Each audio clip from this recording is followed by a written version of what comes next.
Valeu. Mas, Borgo, eu tava te falando, esse lance mesmo de assumir a nossa nerdice, né? Porque, cara, a gente tava conversando aqui antes, o pessoal acha que quando você era moleque, a gente é mais ou menos da mesma idade, era normal, assim, você pegar uma camisa do Super-Homem e ir na escola. Aí você me colocou uma coisa que eu nem lembrava. Você falou, não tinha a camiseta porque só tinha pra criança. É. E aí eu falei, é verdade, cara, não O tinha. licenciamento era muito focado em coisas infantis, né? O entendimento da cultura nerd é que o primeiro ponto, não existia cultura nerd. Não. Existiam super-heróis e super-heróis eram pra criança e ponto.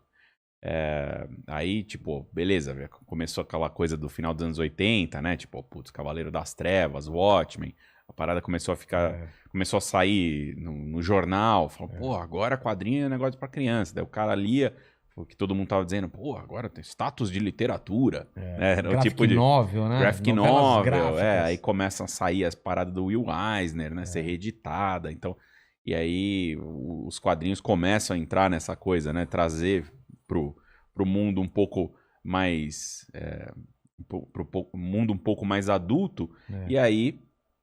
Mas o licenciamento ele demora anos para acompanhar, né? Tipo, puta, essa coisa do colecionável, de você ter uma estatueta para colocar na sua casa, tal, isso começou em 2000, assim, sabe? Até então era bonequinho.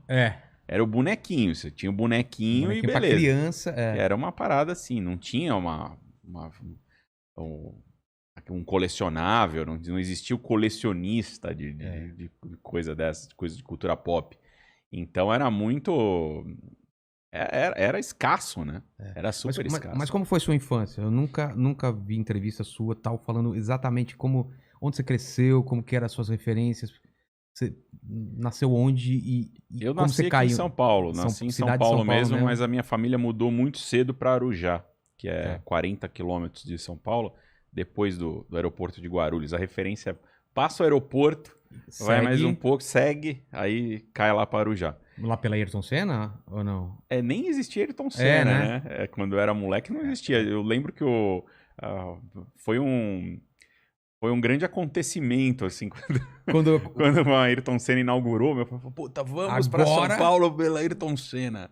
E a gente chamava a Rodovia dos Trabalhadores na época, nem Ayrton Senna era. Falava, não, vamos para São Paulo pela Rodovia dos Trabalhadores, que é incrível. E realmente ela continua incrível, né? E a gente foi, acho que... Eu lembro da gente voltando do Play Center pela Trabalhadores. Caramba! E era isso, assim. Então, aí eu, enfim, morava lá em Arujá. Pô, foi uma puta infância boa, assim, porque Arujá era muito pacato. Eu ia pra escola sozinho, com 10 anos de idade. Você descia a rua, pegava o ônibus, ia pro colégio, voltava pro colégio. A única coisa que eu não podia fazer, que minha mãe não deixava, era atravessar a estrada. Tá. O único medo nos anos 80 era atropelamento, assim, nenhum outro, não existia mais nada, assim, o resto tava tranquilo, tava de boa. E aí eu não podia, então eu tinha lá ela tinha um acordo com um boteco lá que eu chegava lá, falou, tudo bem? Falava, beleza, atravessa o menino, daí eu atravessava. Aí tinha um cara que me atravessava lá, enfim, qualquer pessoa. O meu avô era dono de um bar ali nessa estrada. Sim. Então eu ia lá e alguém do bar me atravessava e aí eu ia pra casa, seguia. Então essa liberdade, né, que eu tinha, tal, ela era muito boa, assim, porque, pô... Mas era de brincar na rua, de jogar futebol, pipa, essas coisas, não? Pipa, bola, essas coisas eu nunca fiz, né? Nerd raiz. Então, mas não era da sua turma ou era você? Que turma, mano? Você não tinha... Eu tinha lá, tipo, eu conhecia uns outros nerds lá, tipo, da escola, tipo, fazia amizade com outro nerd e a gente, sei lá, jogava videogame, assim, o que eu fazia de vez em quando. Casa de alguém que, puta, o cara tem um Atari, e aí a gente fazia campeonato.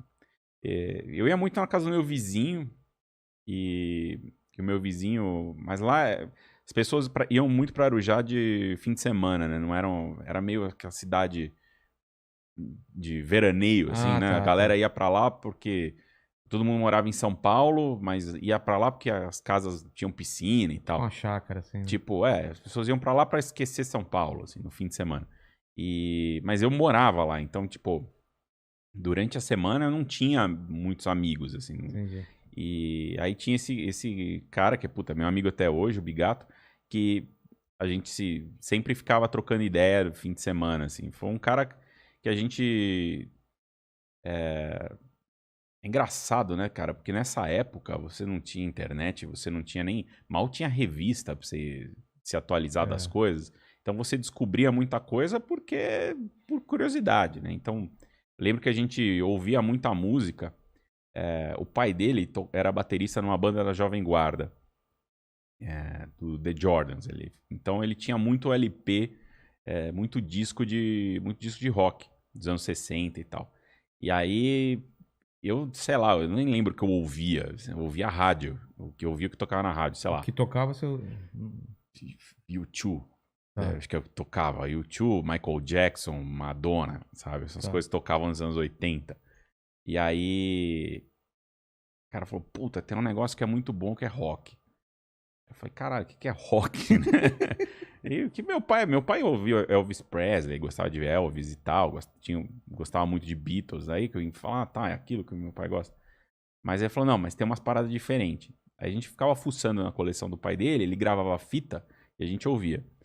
E a gente descobriu uma rádio que era a Rádio Brasil 2000, não sei se você lembra dessa da Brasil 2000, cara, que era a melhor rádio de rock, assim, da história de São Paulo, era essa. E a gente, fim de semana, ficava ouvindo essa rádio pra lembrar, né? Pra conhecer coisa. E tipo, sei lá, eu com 11, 12 anos, né? Pra conhecer coisa. E você ficava esperando pra gravar também? Ficava esperando pra gravar, ficava com cassete lá. Play, né? Só que essa rádio era difícil, porque os caras eram tão, né? Eles estavam sempre falando, puta, eram uns lado B, o cara trazia muita coisa, não tinha aquela recorrência de música. Né, que o cara tá tocando a música do momento. Eles não tocavam a música do momento, tocavam as coisas legais. E teve um fim de semana que acho que saiu deve ter saído na Rolling Stone, alguma coisa assim, dos Estados Unidos, uma lista dos 100 maiores músicos, dos 100 maiores clássicos do rock, alguma coisa assim, 100 maiores nomes do rock. E aí a gente falou, puta, a gente tem que ouvir essa porra inteira 100. Só que começou, sei lá, sexta-noite, foi até domingo, assim. Então, a gente, caralho, né? Ficava com aquele rádio, o rádio... E essa Brasil 2000 era difícil de pegar lá, era já. A gente pegava num canto da casa dele, lá fora, tipo, num canto do terreno, assim, que, porra, às vezes ficava num frio lá. Quero já perto da Serra do Mar, lá na Boca ou não? É mais frio, é mais Vale do Paraíba ali e tal, mas é um pouco mais frio, assim. Então, puta, dava uns... Aí, férias de julho, por exemplo, já era gelado pra cacete. E a gente ficava lá tentando ouvindo, e falava, não, putz, isso é legal. Aí fala, The Doors. Aí, caralho, isso é legal. Aí eu lembro, cara, que, tipo, o radialista lá, ele falou um negócio, cara, mudou minha vida, velho. Tipo, é foda como os influenciadores da década de 80 era isso. Era o radialista, era um cara da TV, era uma parada assim. E o cara falou assim, não, agora... Ele tava fazendo boas apresentações de tudo que ele ia tocar, mas esse cara, aí ele falou assim, puta, agora a gente vai ouvir o cara que é o poeta maldito do rock. Cara, eu lembro que eu olhei pro Bigato, assim, a gente se olhou e falou, caralho, velho, poeta maldito do rock, isso esse cara é... Eu não sei quem é, mas eu já gosto. Eu já gostei. Eu já gostei. E aí começou a tocar Walk in the Wild, saiu do Lou Reed. A gente, puta merda. Só que a gente perdeu o nome do Lou Reed, a gente não entendeu. Tá. Aí no outro dia a gente pegou o busão e falou assim, caralho, velho, precisamos ouvir isso aqui mais, assim, como é que a gente faz? Falou, não. Pegou o busão, veio até São Paulo, a gente foi no Shopping Center Norte, que tinha uma lojinha de disco boa lá, que era o shopping mais perto de Arujá, né? A gente desceu lá, foi na lojinha, e chegou pro caralho o nome do cara, falou, não sei, velho, vamos... O que a gente sabe? O poeta maldito do rock. Cheguei pro cara. Falei assim, mano, você tem alguma coisa aí do poeta maldito do rock? Aí o cara olhou pra mim, velho. Nem falou nada, só foi assim. puxou The Best of Lou Reed, eu tenho um álbum ainda em casa. Falou, tá aqui. E atrás estava escrito o Poeta Maldito do Rock. Daí eu, caralho, velho, nossa, foi um dos dias mais... Uma das aquisições mais felizes da história da minha vida, assim. E a gente derreteu aquele disco, ficou ouvindo no repeat, Lou Reed, Lou Reed, Lou Reed. Aí depois Velvet e tal. Sim. E aí é o que eu ouço até hoje, assim, eu não gosto de nada novo, continuo ouvindo a mesma coisa. As mesmas coisas, cara. Eu continuo ouvindo as mesmas coisas. Acho que tudo que tocou naquela noite é o que eu continuo ouvindo, assim.